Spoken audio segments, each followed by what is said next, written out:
Man, I wish I could whistle better. Gosh. Did that feel If like I had a whistle? wish, my wish would be to whistle. You should do a remake of Skilo's "I Wish" about just your desire to whistle. That is my favorite song to I know. karaoke to. I know. Yeah, so it would make sense. This is your chance. This is episode 423. Sarah wishes she could whistle. Mm-hmm. Actually, I wish I had a girl who looked good. I would call her. I wish I had a rabbit in the hat. How did with that the bat, become your 6-foot karaoke Impala. song? I don't know. I think I really liked the music video, and I liked it was just like a one-hit wonder. It's a bop, she says. It is. And I love a clean rap song. I don't know why. You love rap for families. I totally Family do. values. It's so funny. And you know what? So when I was in second grade, this shows why I should have a podcast, a TikTok, or be on a reality show, or all the above. I don't have a TikTok, but maybe I should.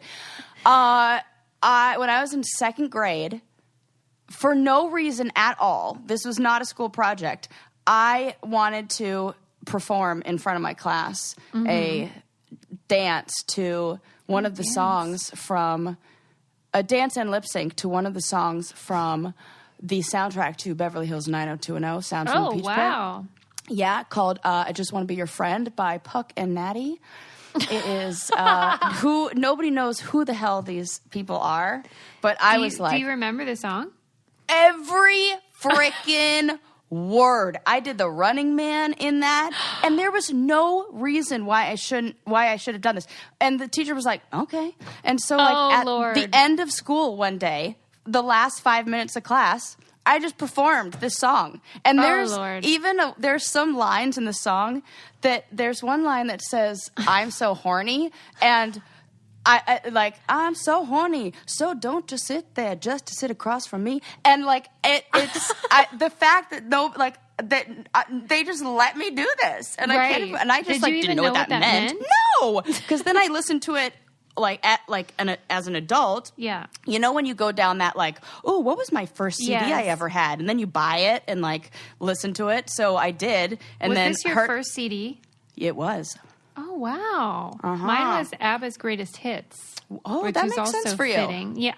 Yes, it does. Yeah. Wait, so what did you love about this song? Oh, I loved...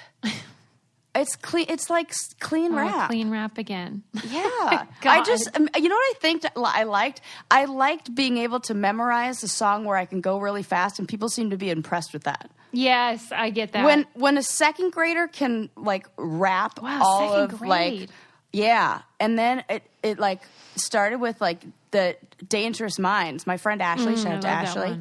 Yeah, she had that with Coolio's Gangster's Paradise. Yeah. And I think that's where it all began. I memorized that, and I was like, ooh, this is the thing. People are impressed with this. Yeah. People become less and less impressed with the white girl who can rap the older you get, let me tell you. Yeah, but it's a crowd pleaser in second grade. In second grade, it was big, yes. When did it drop off? Oh, gosh. I would say... No, you know what? It worked. There were a couple times on the challenge where... Knight was my biggest fan and would try to, and he would try to get me to do it. And then production would find out that they're like, Sarah, singing. Go. Oh, they wanted you to do it. Yes. Oh, really? For a blooper reel or what? No, just not even on camera.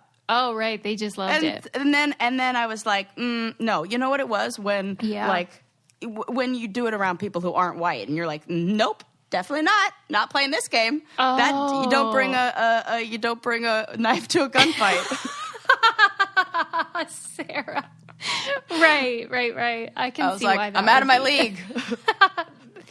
Yeah. Okay. And I think you also become aware when people are wanting you to do it because they're making fun of you. Yeah. Which is what we did with Kellyanne a lot. Yeah, and I was like, wait a sec. Yeah. I so think of that being only bullied works nicely. And so now to go back to why I like that song. Yeah. Mm-hmm. My showcase of my rapping skills is only funny when it's for novelty, which is a song like I Wish by Skilo. Yeah, you're right. I can't do it seriously. I It's would got to be a also novelty act. Throw in it's this not good. element is that you have trouble, I think, with lyrics sometimes. All the time. Yeah, and that has pretty simple lyrics. Maybe that was an appeal for you. Definitely. I mean, I'll mix it up. Like, I'll sing the wrong ones, but, like, with confidence. So, on all songs or just that one? No, pretty much all songs. I mean, I'll sometimes look it up for clarification. Yeah, sure. Yeah. So, you know. Yeah, you're thorough. Well, I actually read an article this week about the psychological appeal of karaoke, if you'd like to find out. At how? That was just serendipitous. Oh my gosh, we are in the flow today. Tell me all about it. Well, I'm sure none of this will be a surprise, but it is sort of a curious thing that people willingly get up in front of other people and sing songs poorly. But it was just talking about how performing music releases endorphins that passive enjoyment of music doesn't. So there's that element where, okay. if you're just like listening. Oh my God. This is great. It Yeah. always is a performance for me. Now, here's a question. I wonder if it's different for introverts and extroverts, like people who would like, or I shouldn't even call them introverts and extroverts anymore. I should call it more like easily stimulated, or it takes more to be Well, like, think about more the people sensitive or that less you sensitive know who are into karaoke. In my experience, they aren't the people that are attention-seeking normally. What about you? Well, I feel like they fall into one of two categories: attention seekers or secret great voice. That's such a good point. Because I don't do it to Yes. showcase my good voice, because I don't have one. You just But love the performing. I have a friend who has an amazing voice. Yeah, Allie. Shout out to Allie. And I know that she would probably get down with some karaoke, but Yeah. wouldn't be somebody who would like. And she's so good. Oh my God. Oh, she's so good. Every single time she sings, she's definitely jumped in and saved Do you the day think the audience with her lyrical loves- styling. Do you get the sense that the audience loves when there's a great singer, or that they're sort of annoyed? It depends on what song you choose. Wow. If you choose a fun one, Whitney Houston's "I Want to Dance with Somebody," we love you. You choose Whitney Houston's I Will Always Love You. "I Will Always Love You," we're annoyed with you. We have a problem. So basically, if you get up there and you have a good voice, I should ask you one of two questions. That should be the question, like the qualifying question. So you get to choose between one of these Whitney Houston songs. Which one are you picking? And if they pick Right. the wrong one, nope, sorry, line's too long. Get back the line, lady. Other people are in front of you. I can't imagine anyone being crazy enough to record like "I Will Always Love You" or one of those power ballads. Oh, I've seen them all the time. With every Lord, that and is a you just mistake. give because everybody like. Well, here's where I've seen this on cruise ship karaoke. That's Because a niche. Yes. I think there's something about being around the same people for a while. You've been there for like 48 hours. Everybody seeing the same people. Maybe they become your friends. You're a little more comfortable. Get a few drinks in you. People are cheering you on. Think you're invincible. You get up there. You sing a power ballad. Go for it. Well, then it was saying how music is closely related to the human desire of connection. Like when you look at the hierarchy of needs, and music facilitates a connection between the singer and the audience, and also that it bonds people who don't know each other well. So you know how like at karaoke, there'll be little clusters of friends, but then they can kind of cross-pollinate. Yes. And it lubricates the social dynamic, I think. Wow. So Absolutely. that's the psychological appeal of karaoke for you. I love it. I remember one time I was in Catalina with my mom. I was about 15 years old, and this was during like the, oh my God, nobody look at me, I'm a teenager phase. Like I'm embarrassed by everything. Yeah. And we walked by a place that was doing karaoke, and my mom said that she'd pay me $100, which in that day might have been $1 million, to do karaoke. Yeah. And I was like, no. But I'll think about it. And then on the way back, I'll think about she was it. like, okay, last chance. And I said, no, but that's one of my biggest regrets. I should have done that for $100. And I think it would have been like, taught me a lesson or something. I would have like gotten over some, I don't know, maybe. That is for me as a parent. It felt like a big moment. Yeah. Yeah, like do or die. Like a missed opportunity. Yeah. Yeah, like do or die, and I didn't. Ooh.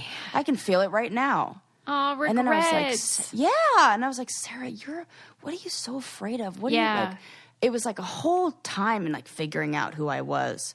Man, hey, parents out there, take your 15-year-olds karaoke singing. This is the lesson. There's some, yeah. Because, like, I don't know why she felt the need to do that. But I even had the song, like, and then we, like, went to dinner. And then on the way back, she gave me the other opportunity. And the whole time, like, at dinner, I was, like, thinking about which song I would pick. And oh, my God. You know, I think I'd landed on Salt and Pepper, which isn't a surprise if you've heard the beginning of this episode. Yeah, that's feel-good rap, too. I mean, it's a little raunchier, but... Yeah. Oh, my God. Positive message at the end. So, there you go. That's my karaoke experience. And well, another positive message I can give you is that there is a company who makes socks that will fit like a glove. Will fit like Susie, a sock, basically. Susie. They're like hugs for your feet.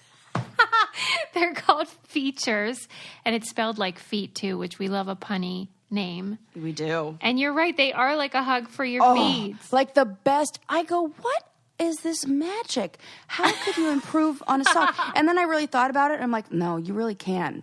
Where it pulls, I'm like, if we got stuff to lift my jeans to lift my booty, you can make some socks to make my arches feel good. And oh my God, do I love the medium cushion. Ooh, it's magic. Oh my God, you're a riot. I love how you're passionate you are. No, I really am, because good sock. Maybe it's because we've just been spending a lot of time. I've been spending a lot of time not wearing shoes. That's true. Oh my gosh. And I noticed that my feet hurt. Yes. Mm-hmm. I need some freaking support. Right. So Features has these special socks that they don't bunch or slip. They don't have that friction or blisters.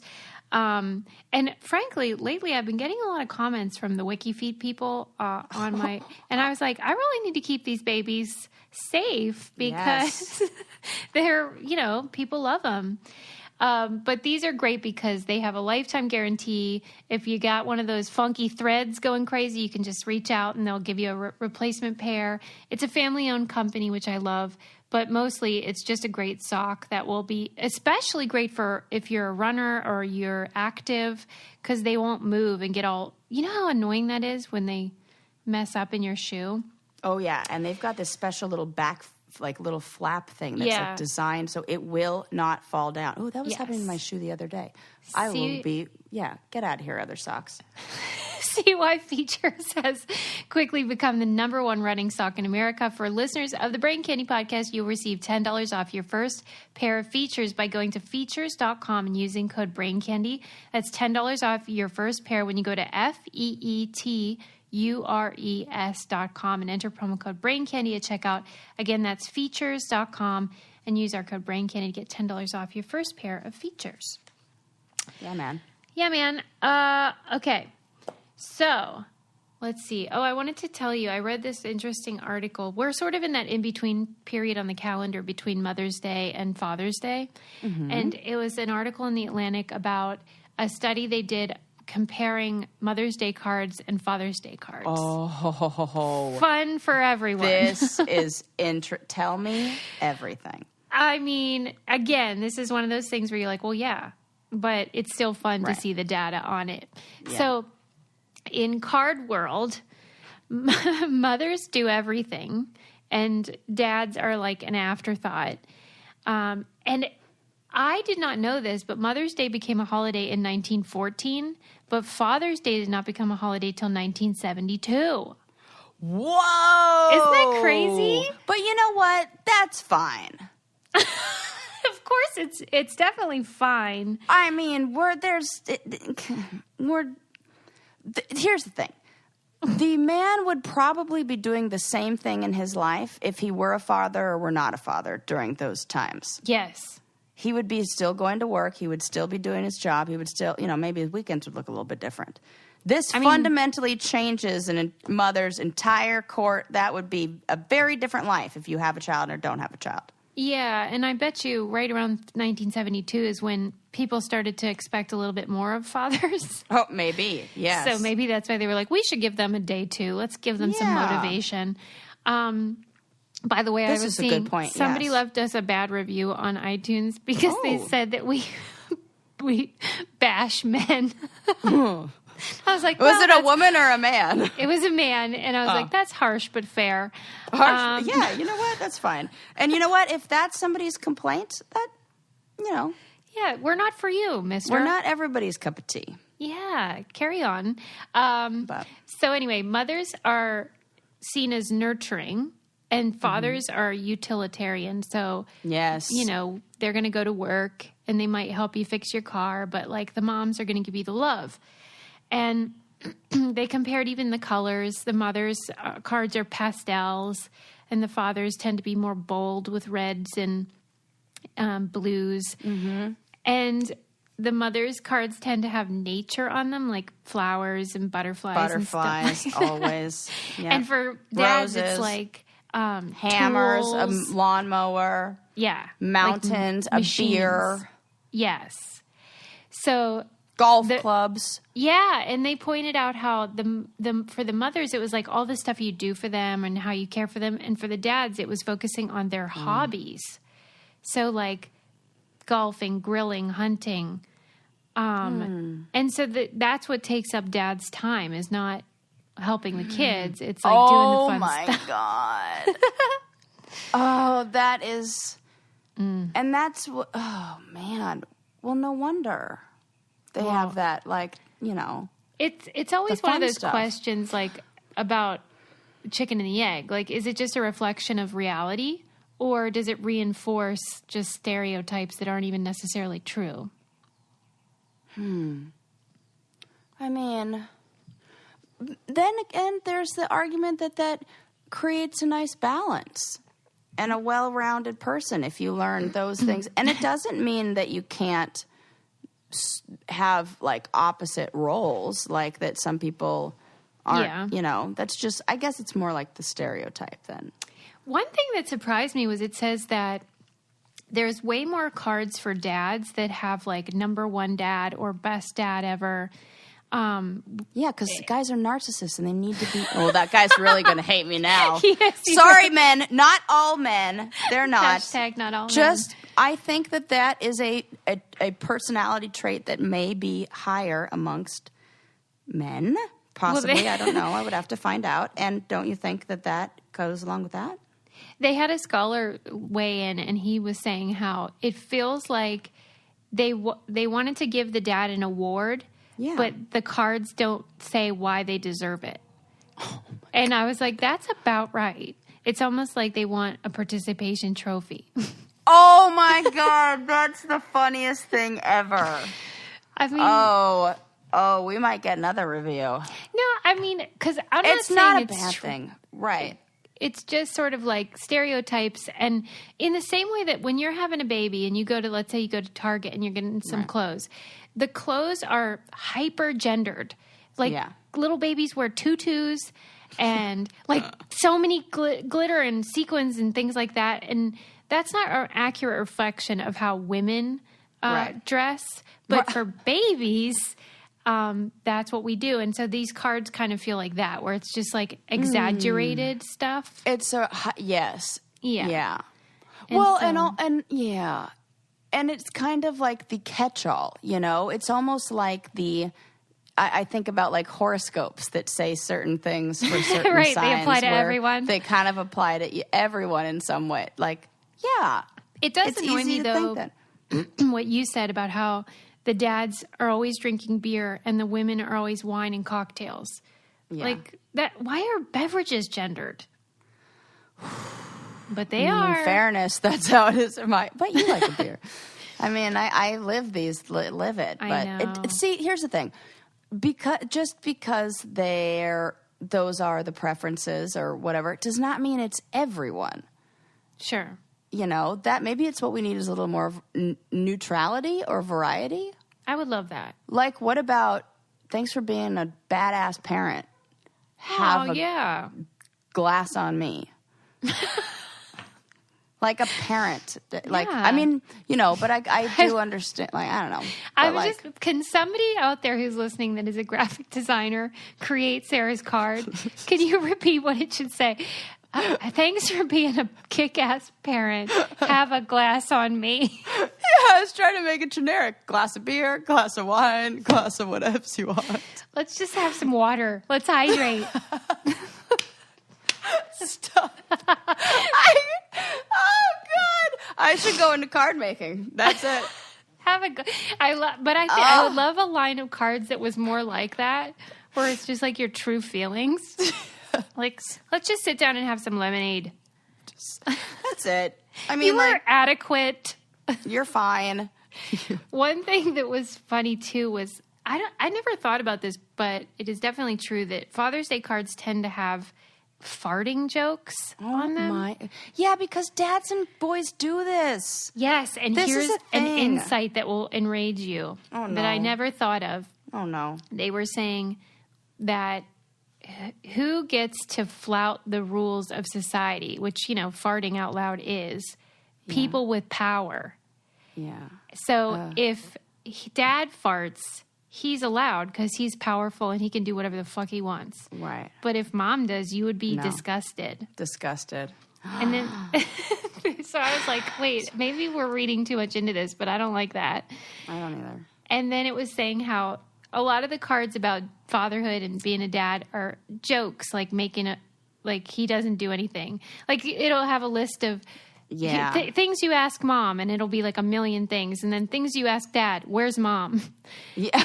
And so in a way, it's a compliment to moms. Yes. But in a way, it's sort of like they claim that because fatherhood isn't as much about the person's identity as motherhood is, you can make jokes about it and present them on sitcoms as like bumbling idiots. And they don't care because it's just not as important as like what they do for a living or whatever. Oh, my God. That's changing. Yeah, it is. You're right. I think so, because I think Adam would not get that card. No. Ren would not get that card. No, right. Right. It would be like, what? No. It wouldn't apply. It wouldn't apply. So there's like a whole new generation of men that are dads that show up. I mean, Ren's not dad yet, but I'm going to assume based on the characteristics I've seen so far. I just love Ren. I know. Isn't he the best? Are you sick of how much we love each other? Not really. I love it. Oh, good. Okay. You guys loving each other is like my favorite. And then like learning that you guys are like we're the same similar. person. I'm like, well, this is fun. Yeah, it's great. Fun. I wouldn't have predicted it. Let me tell the people out there listening, I asked, Ren and I were playing a game on the way over to our social distancing hangout sesh with Susie the other day. And I said, if you could go out to eat at any restaurant right now in all of LA where we live, dressed in what you're wearing, like where would you go? And he said Sugarfish, the sushi place. And I asked Susie the same question. And gosh darn it, if she didn't have the exact same answer. Of all the restaurants, now I've never been to that restaurant with either of them. Right, that's true. So this is the favorite restaurant of the two most important people in my life. And they say that, and I would have never even answered that for them or even known that was on their list. So there you go. Right, we learned so much that day. Yeah. Ask Adam where he's going. We're going there together. We're going to Little Sister. We're out of here. Well, one thing I think all four of us can agree on is that Brooklinen has the best sheets and bedding. We all sleep on them. We all sleep on them. All four of us. Brooklinen sheets are so awesome. We've been talking about them for ages, but I know a lot of people during quarantine have been upgrading their living space because, yes. you start to see all the crap that you should upgrade. Yeah. And Brooklinen is a great option because they cut out the middleman, so it's direct-to-consumer bedding. So it's super high quality, but at an affordable price. I love that you can mix and match the designs. You don't have to commit to like one color for every piece. And then now they have towels and shower curtains and bath mats and robes and candles. Like you can make a proper hygge, as you say, experience in your house. Brooklinen.com is the perfect place to start making small changes that make a big difference. Brooklinen is so confident in their products that all their sheets, comforters, loungewear, and towels come with a lifetime warranty. Go on, make yourself comfortable. Get 10% off your first order and free shipping when you use promo code BRAIN. Only at Brooklinen.com. Brooklinen, everything you need to live your most comfortable life. Yes. Just do it. I feel relaxed just thinking about those sheets. Yes, let's snuggle. Okay, let's talk about, I'm sure you didn't watch it yet because you've been busy, but the Trial by Media episode 5. I have not watched it yet. Okay. But so I did watch episode 1, and whoa, buddy. Yeah. Was she right, people? I had It told is you good. guys to watch Trial by Media on Netflix. The first episode was the Jenny Jones murder, which was so interesting. And Sarah did watch that, and you conclude the same as me, that, like, it's unfortunate, but, like, the producers shouldn't be held accountable. Totally, yeah. Yeah. I mean, it's, what did I say? Ren and I were watching it, and, you know, I said, like, the first person who, like, before they created seatbelt laws, Yeah. like, people died, you know, in these terrible ways, and then we created the seatbelt laws. Like, so, you know, these horrible things are happening, and then you create laws and you change Yeah. it so then it doesn't happen. But, like, unfortunately, there are the people who are, like, the reason that those laws get created that are, you know, what do you even want to call them? Like, the, whatever that person is. Yeah. And so now, you know, hopefully they have added some safeguards, but you can't do it completely because people, Right. you can't predict people's behaviors, Right. even if you know their medical history and stuff. But each episode of Trial by Media is about a different law issue that was affected by coverage on the news or in the media in some way. And episode 5 was about the very, very, very first trial that was put on television, like gavel to gavel. And it was a rape trial in New England where a woman had popped into a bar to get cigarettes and then saw a waitress she knew, sat down, had a drink with her. And then when she went to leave, it was a bar full of men, and they basically blocked her from leaving and then raped her. A gang raped her on a pool table for 2 hours. And the only way that she got out was eventually by running out with no pants on and flagging down a car of men who then took her to the hospital, thank God. But anyway, that's horrific, of course. But the fascinating thing to watch was the footage they showed of, like, the local news. You know how when they go up to people and are like, what do you think about this situation? And they were like, she should be in jail. She must have been asking for it. Why was she in a bar at night alone? And I couldn't believe it. What year was this? I think it was 1982 or 4. You know, a while ago, but not long enough where that would make sense in your brain. Yeah. And it was sort of, then they showed the way she was interrogated by the defense attorneys, like the cross-examination. Mm-hmm. And it really was like she was on trial. Oh, it's so sad. And thankfully they were convicted, but it was sort of the catalyst for a lot of changes. Like, they had said they were going to keep her name private, you know, Jane Doe. But then the judge agreed to show the whole trial on CNN, and they didn't account for that. And they spelled her name and said where she lived. You know how you have to say your address when you're... Yeah. Oh, my God. Yeah, right? And they were like, That's oopsie. awful. Yeah. So she had to move out of New England. She ended up in Florida, and she died in a car accident a couple years later, tragically. Oh. Poor woman. My God. That's a really sad, tragic life.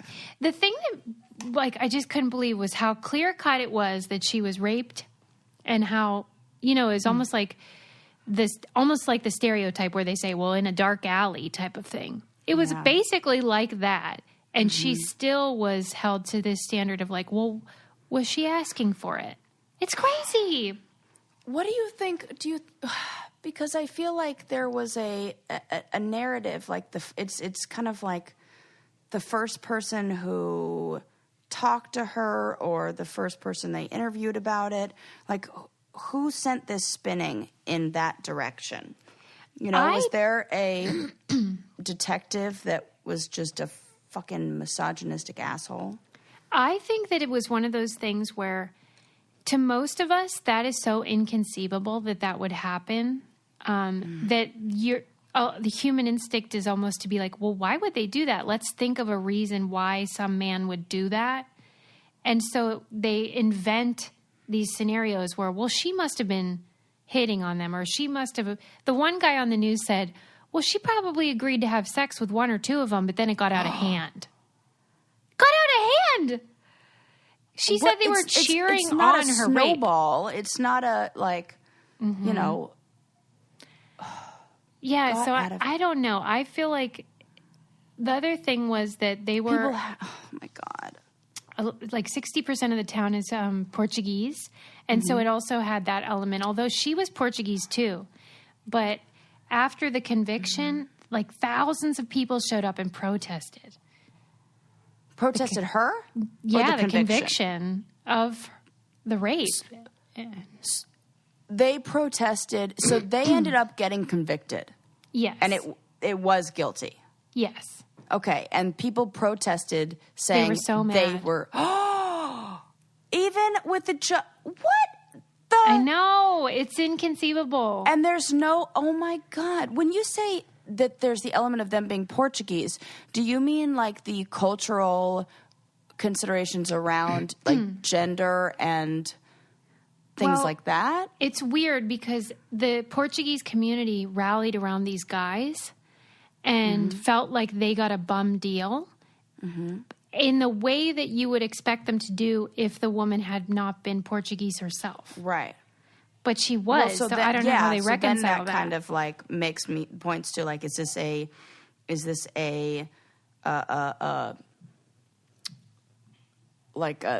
gender, like how the genders are. Oh, maybe. Like a equality. Cultural, yeah. Like, yes. Maybe. Because I don't know much about, Portuguese, like. Right, like family structure. Female. Yes. I don't know why I can't think of. I don't know either. I just know that I can't imagine being in that position. This is a woman, she was 21. She had 2 little girls she had put to bed. And then her partner, who was her high school sweetheart, stayed with the kids. And then she was like, I'm going to go get some cigarettes. That's all that this was. Oh, my God. And I just cannot imagine having to convince people when you ran down the street with no pants on and had to flag down a car and go to the hospital that you're not the victim. I can't either. It's a fucked up thank world. God it is. But you know what? That was the world then, and thank goodness it's been a long time since then. Thank goodness. I mean, we still see the remnants of that, of course. Yeah. But it's, in a way, it's such an insult to men, because by saying, like, she must have done something, you're implying that men can't control themselves. This is a good point. And so I don't know why men embrace this defense, because it basically says, I'm an animal, and it's up to you to make sure I don't hurt you. Right. That's bonkers. Oh. That's, oh, God. Yeah. I can't even wrap my head around that. It, like, makes me sick to my stomach. I know. I knew you wouldn't want to watch it, but I insist that you do. I'm going to. I totally am. I just finished watching, Red and I were watching the HBO show Euphoria. Oh, holy what's that about? Crap. It's so good. It's Tell me so freaking good. What's the deal? So it's all centered around like the experience of these high school kids. And at first, when Ren was pitching it to me, he's like, "Oh, it's like," I was like, "High school kids, I don't want to watch something that's like a YA, like young adult kind of show." It is definitely not. So it's about it's Zendaya is the main character, and she plays this girl Rue, who's a recovering drug addict who has a lot of slip ups, and it's everything that goes on with her family and like the relationships with her and friends in school. And there's a whole, every character has their own background and all their own stories. And one of the main characters is a transgendered high school girl, and she meets like she goes online and she has relationships with like, you know, one night stands with guys who are always these straight men and with families and everything. And you hear the stories about that. And it's like, oh, it gets so much deeper. And then one of the guys she has, you know, a relationship, she, you know, hooks up with is I don't even want to give it away, but it's like somebody that she knows. And it just goes, it's so freaking good.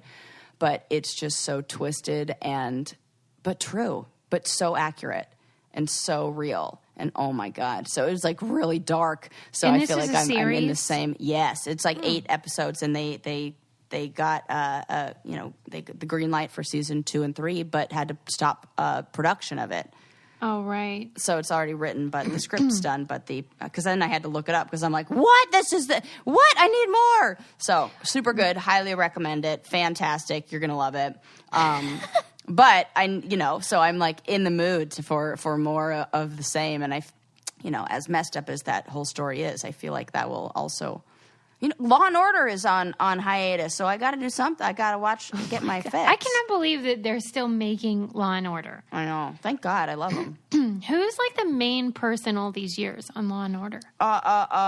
Mariska Hargitay. Yeah. Yeah. Still crushing it. Now she's like the captain. Crushing it. Yeah. She got a promotion. Yeah. Man, Good she runs for her. the place. She's I good. mean, And it's she been like, on for fucking it's 20 great. years. She has a picture of Ruth Bader Ginsburg framed in her office. I say this like she's a real person, but You really do. I know. Wow. I know. I watch a lot of TV for somebody who doesn't watch a lot of TV. Well, we mentioned Hygge earlier, that thing you love, Yes, the Nordic yes. lifestyle. I read about another Nordic lifestyle that might interest you. Oh, tell me. It's called Pants Drunk. And I like it already. go on. And it's getting drunk in your home alone in your underpants. Well, I love this. Right. Thank God. Yeah. This is See, but sweeping here's the the world. thing. I don't know if I like getting drunk alone. I don't like getting drunk, period. Yeah. I like a slight buzz. Okay, we'll say getting buzzed. Yes. And Drinking alone in your underwear. it was saying that, you know how, I don't know how they cope with it in those areas where for winter, it's just dark all day, every day. Oh, yeah. And so this became a way that they could get loaded without having to bundle up and go out. So they just got naked and drank at home instead. Yeah, why not? I mean, why the need to get naked, though? This is what I want to know. But they do love to be nude up there because Yes, why? I think it's Finland that the ratio of people to saunas is like 2 to 1. I'm not kidding. And they have like business meetings in there and shit. Yeah, In it's the like thing? a thing. Yeah, like in saunas, it's like part of their. Yeah, it's like a people like gather around and do that. And I really would like to know more about why they like to be naked. Because remember Christian from Road Rules 2? He never wanted to wear clothes. I don't remember him, but He was Timmy's best friend on the show, and he's this tiny little Norwegian person, and he's just a total goon. And every time I saw him, there would be no clothes. He would take them off and jump in the lake or whatever. maybe like I don't know. Maybe it's is that like a good thing to have that relationship? They where you're just seem like, yeah, what happy. else? They sure do, and they do rank as the highest report of happiness, and maybe there's less shame then. You know, Yeah, less shame about the bodies when you. Yeah, we need more of that. Yeah, low rates of sexual assault, low rates of teenage pregnancy. Yeah, this all sounds great. Let's all get naked. Should we just be dropping trow pants and drunk? That's one of my favorite phrases. right? Isn't it funny? Yeah, every time I want to use I don't it know in a what caption, a trow is, but Right. Well, I always think, do I spell it like trouser and then just drop the S-E-R? that's where it came. Oh my god! Wait, do you really not know that was it? Nope, really did just realize yeah, that. just take that your was pants fun. off. That was fun. That was fun. We I learned- didn't realize trow was short for trouser. I was thinking TROW. That's I don't know what what that mean. is. That's what I'm saying. If I wrote it in a caption and I spelled it TROU, people would be like, what? Oh, you got to do trout, T-R-O-W. Trout, And then, trout. or you do T-R-O-U and you put the little picture of the pants next to it. Pants emoji.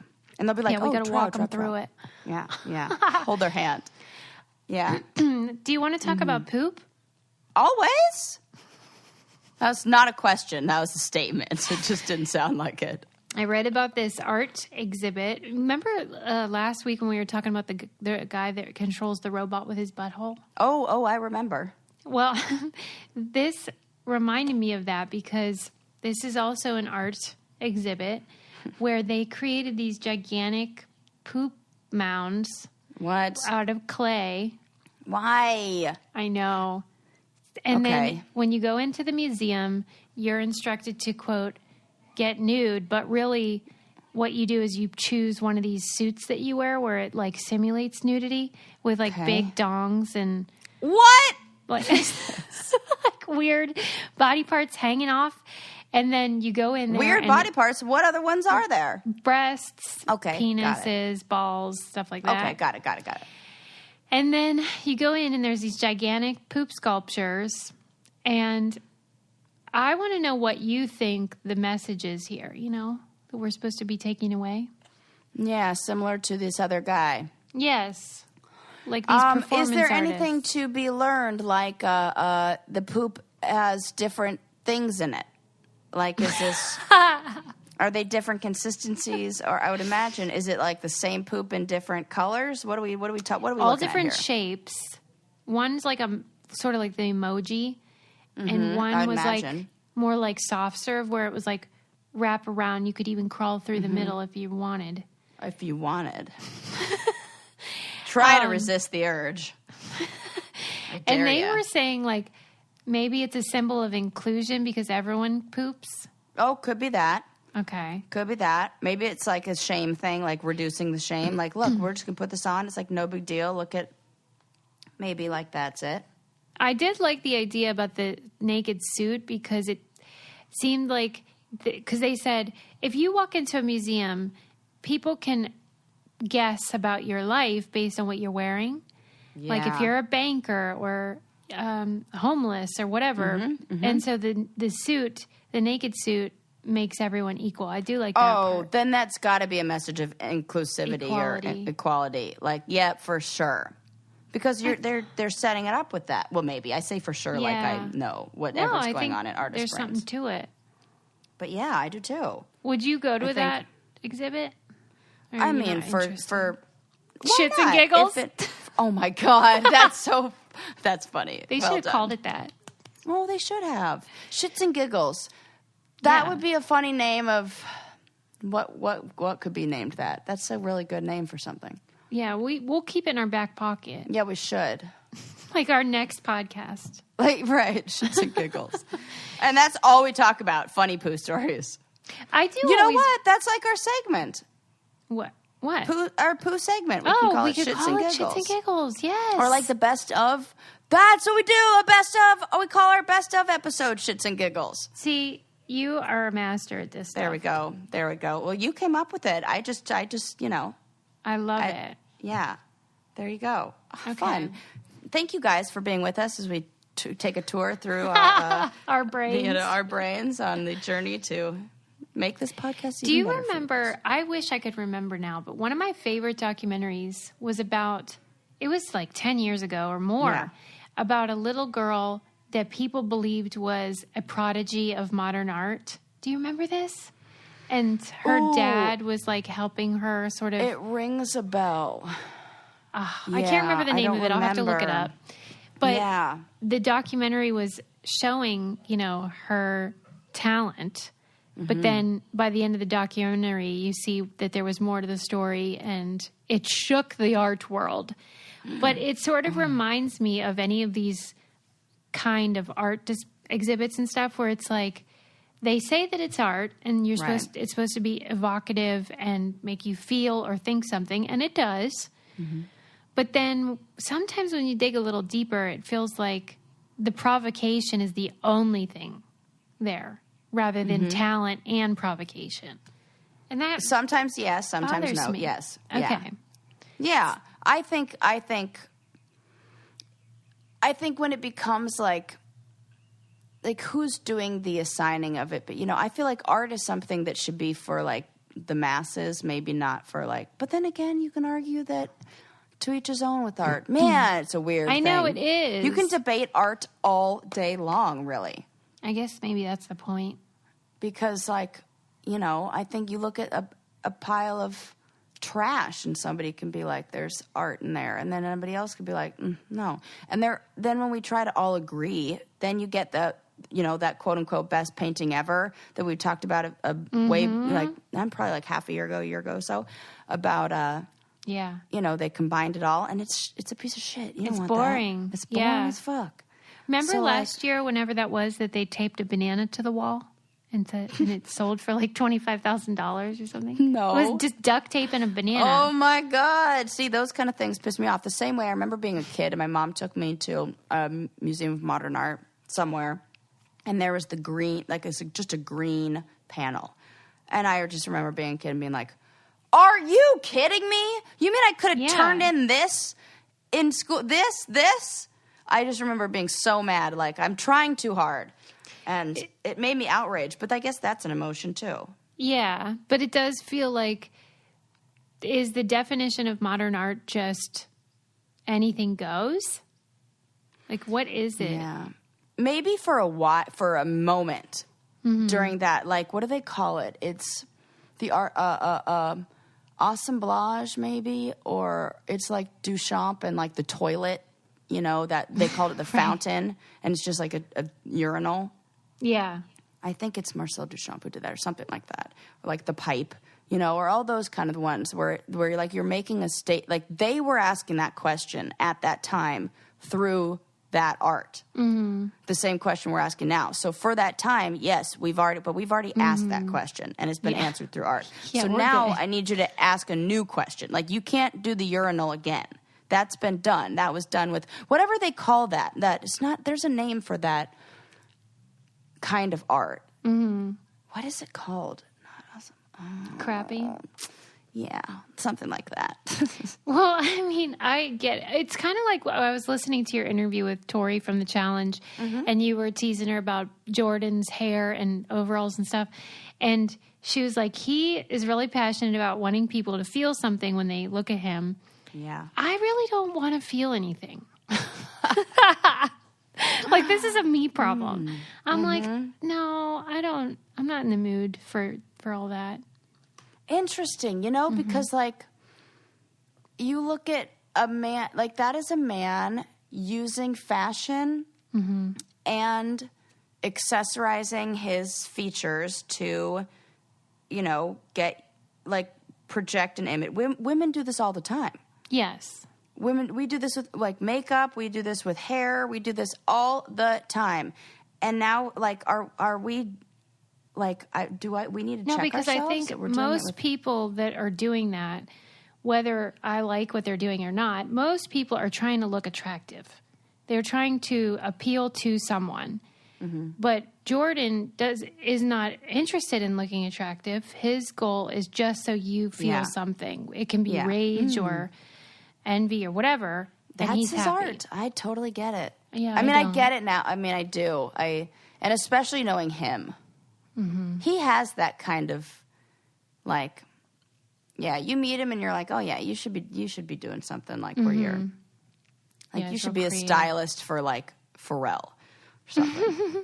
For real. I can live with the overalls. It's the hair that, it's like, ugh, not for me. But it's super trendy and it's like fat, like hyper, it's like, it's like, I don't know.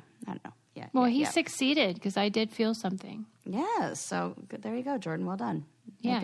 Making my co-host feel the feelings. Oh, here's something you can feel. This is the last thing I'll talk about. Oh, yeah. I love it. There is a new trend that is happening that is creating a gym for your face. What? So I feel like what? Does I can barely get my body to the gym. I know, right? One more thing you got to work too? out. They argue that, all those muscles in your face need to be worked. And so they advertise knuckling face balling, high-speed hand whipping, flicking and pinching. These are all euphemisms for BJs. High-speed hand whipping. Or like something related to Foreplay. Yes, and they give special attention to your cheekbones. And so this journalist went to the gym and they took her and they like fussed with her face and all the muscles in it. And I have read about when famous people are getting ready for like the Oscars, they get this done.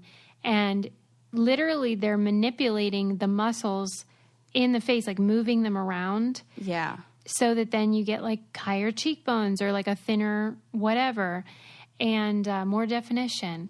And this is what it is. And it hurts really bad, but then you do look amazing. What do you think? No pain, no gain, baby. You think it's great? I feel like these are these ancient techniques that like, you know, you see like the old women doing or like, you know, your grandma's doing with cold cream and you're like, what the heck is she doing? And you really should be watching her in the same way we should have watched her like, I don't know, bake bread because now everybody's doing that. Yeah. God forbid the electricity goes out or, you know. So I feel like maybe these are like some good techniques. And how can I incorporate some of these like into just like putting on my lotion without like the pain behind it? Yeah, I don't want the pain. But I do think it's funny that certain things become accepted as mainstream, like injecting toxins into you or paralyzing your muscles, as we all do. Totally true. But this sounds absurd. That's so funny. Oh, my God. That's really funny. Oh, yeah. Like certain things get normalized and we're like, what? That's no big whoop. But then other things we're like, oh, that's ridiculous. Right. Like people who say that about women or people getting tattoos. And then if you want to get any other kind of augmentation to your body, they're like, oh, can't do that. Well, what's the difference? Mm-hmm. So, yeah. I'm all for just doing whatever the hell you want. Just do whatever you want. Whatever. Just don't get bangs. Just don't get bangs. That's where I draw the line. That's where we draw it. Nope. No bangs. Yeah. I mean, there is a rare person whose looks are improved by bangs. Yeah, except we did have a Brain Candy Brainiac with Casey. curly hair get bangs. Mm-hmm. Oh, they look so cute on her. Shout out to Casey and your bangs. Love them. Shout out to Casey and her bangs. Yeah, they're really cute. And I was tempted to cut my hair, my curly hair into curly bangs because of that. Whoa. I know. That's how cute they were. I mean, you could pull it off for sure. Well, I don't want to risk it. Especially you were going to say, I don't want to brag. No, please, I do that. So I'm fine with that. Yeah. Okay, I guess that's all. I do have more stuff. Can I just say this because I know it'll freak you out? What? Oh, what? This is a little something. This is about an article that I read about how certain snakes are social. Like, they made this box and they had a bunch of snakes in there and they tracked their movements and like there would be cliques and groups that would form and then they would reset the box. They'd clean the whole thing. They'd reset the snakes and they would still go back to the same people snakes each time. And they were saying that it's actually helpful because animals with more snakes in their shelter were less likely to leave. And they said this can help them with conservation because if you know what they like, then you can give them habitats that will encourage them to stay and be safe and not die, basically. So we want to keep them? Yeah, I don't, but apparently the animal people do. They want to keep. I don't. They know are what important. They do. I guess they're important. Why they kill mice or something? Ecosystem. Yeah, for sure. And like rat, I don't know. You need it. Keep it alive. Something. I just read how bees were voted the most important species on Earth. Oh, totally. Yeah, I would agree with that. Better, more than us. They get no respect. They don't. Oh my God, they sure don't. Well, I'm gonna have some someday. Yeah, we're all gonna get a farm and have chickens and bees. Yeah, and live a happier life. Yeah, people should leave us a 5-star review. By the way, what were you gonna say? I was gonna tell them to leave a 5-star review. And I was saying that I told Ren the other day when we were talking about our farm, and I'm like, we're gonna have bees and we're going to have chickens. Or I said, we're going to have chickens and we're going to have bees. And I think he didn't hear me say bees. And I said, and don't worry, they won't bite you. And he goes, the chickens? They don't have like, stingers. It's No, fine. not the chickens, honey. That's funny. Yeah, leave us a 5-star review. Yeah. Subscribe. Even if you're a dude and you're like, We whoa, love you ladies, guys, too. we still love you. And, whatevs. Whatevs. Just, leave us a 5-star review anyway. Because you laughed. And Sarah will sing you I Wish. Yeah, I will. But Okay. maybe See you on a next time. Patreon. Love you guys. Bye.